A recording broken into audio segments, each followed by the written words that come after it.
Ladies and gentlemen, my video tutorial today is dedicated to help you get rid of the ransomware called EXISC.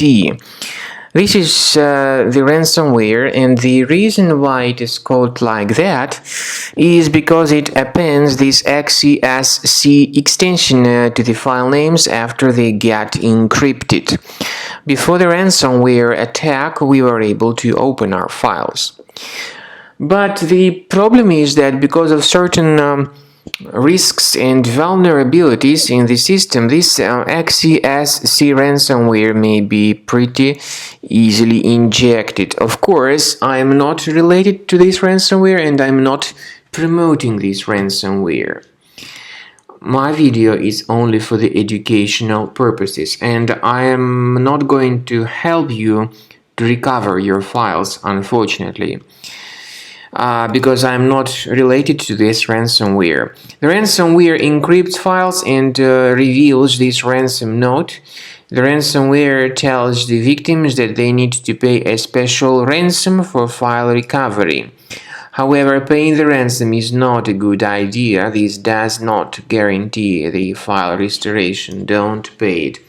We recommend you to remove this ransomware immediately with the help of reliable antivirus such as Combo Cleaner Antivirus. You may get it on the page combocleaner.com. So download the software, install the program, and then after it is successfully installed, click on Start Scan button. The program will be initially in the trial mode.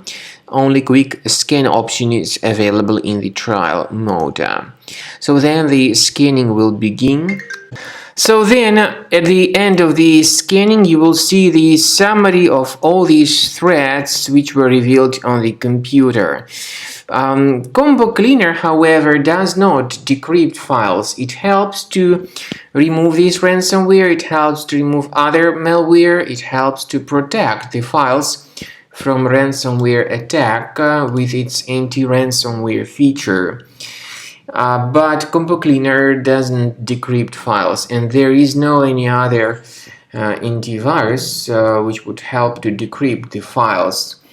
To remove ransomware, you need to upgrade to Premium, and you may always request for the fully functional free trial in order to evaluate all the features of Combo Cleaner Antivirus. And please find a special link in the description to this video which will give you more information on how to possibly recover your data.